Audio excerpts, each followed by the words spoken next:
반갑습니다. 광명출 시의 PM 이영주입니다. 오늘 이렇게 많이들 모여주셔서 감사드리고요.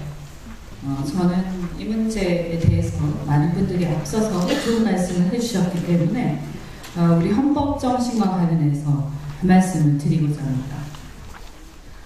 우리 헌법은 37조 2항에서 공공복리를 위해서는 법률로서 국민의 기본권을 제한할 수 있도록 하고 있습니다.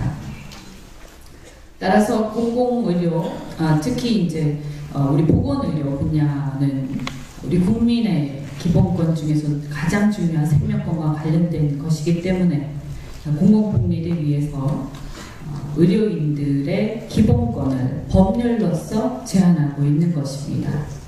다만 그러한 경우에도 여러분들 다 잘 아시겠지만 원칙이 있습니다. 첫째, 기본권의 본질적 내용을 침해하지 말아야 한다. 둘째, 그 절차가 민주적이고 국민들을 대변하는 국회가 개정한 법률로서만 할 수 있다.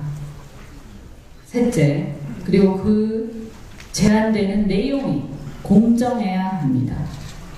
이런 것들은 아마 정보 관료나 이런 관련된 분야에서 종사하시는 분들은 당연히 알고 있을 것입니다. 근데 저는 묻고 싶습니다. 이번에 정부가 추진하고 있는 의료 자법인 설립 이런 원칙에 맞는지 부합하는지, 과연 민주적인 절차를 거쳐서 논의가 진행되고 있는지, 그리고 이런 것들이 공공성이라는 그런 원칙에 부합하는지, 그리고 우리 의료인들의 기본적인 권리의 본질적 내용을 침해하고 있지 않는지 다시 되묻고 싶습니다. 저는 이 부분에 있어서 굉장히 심각한 헌법 위반의 문제가 있다라고 생각합니다. 제가 여러 번 보건복지위원회에 있으면서 수가의 문제에 대해서 말씀을 많이 드려왔습니다.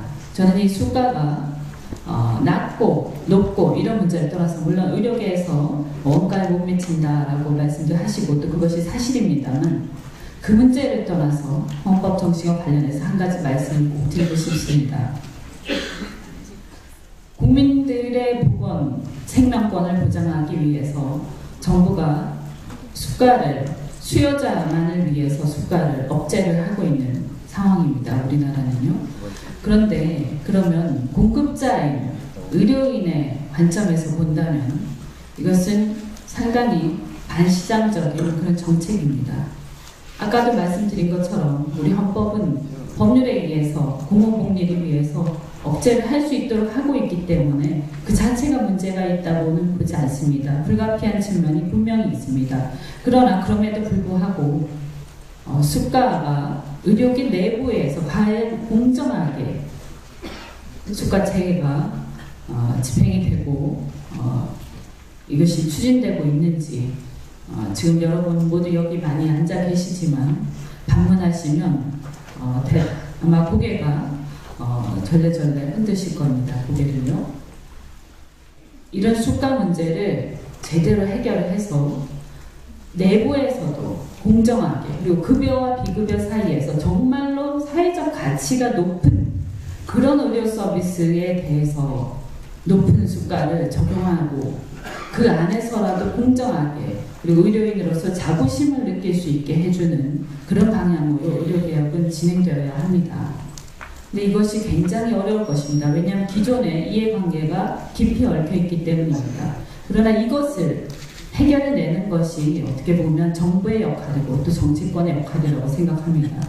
어려운 상황에서 제대로 본질적인 문제를 해결하려고 노력을 해야지, 지금의 정부처럼 이 문제를 해결하기가 힘들고 차마 건드릴 수가 없으니까 다른 기타 의료 자법인 등을 설립해서 다른 꼼수를 통해서 돈을 벌고 의사가 할 일, 약사가 할 일, 의료인으로서의 어떤 기본적인 방향을 잠깐 잊어버리고 꼼수를 통해서 돈을 벌라라고 얘기를 하는 것은 무슨 정부가 할 일은 아닙니다. 정부는 오히려 그런 문제에 대해서 앞으로 어떻게 하면 우리 우리가 정책을 어떤 방향으로 갖고 가면 그런 문제를 제대로 개선해서 꼼수를 통해서 돈을 버는 그런 의료계가 아니라 제대로 열심히 의료 서비스를 제공하고 양심에 따라서 진료를 하고 조제를 하고 이렇게 함으로써 제대로 사회적 가치를 평가받아서 자부심을 가지고 일할 수 있는 그런 정책을 만드는 것이 바로 정부가 해야 할 일이라고 생각합니다.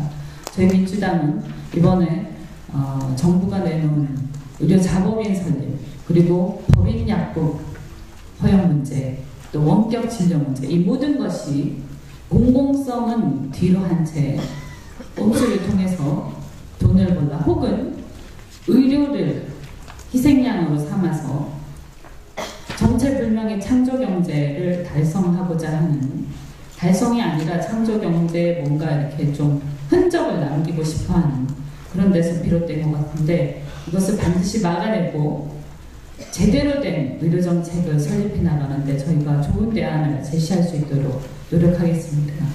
원격 진료도 많은 국민들에게 장기적으로 보면 큰 피해가 예상이 되는 부분입니다.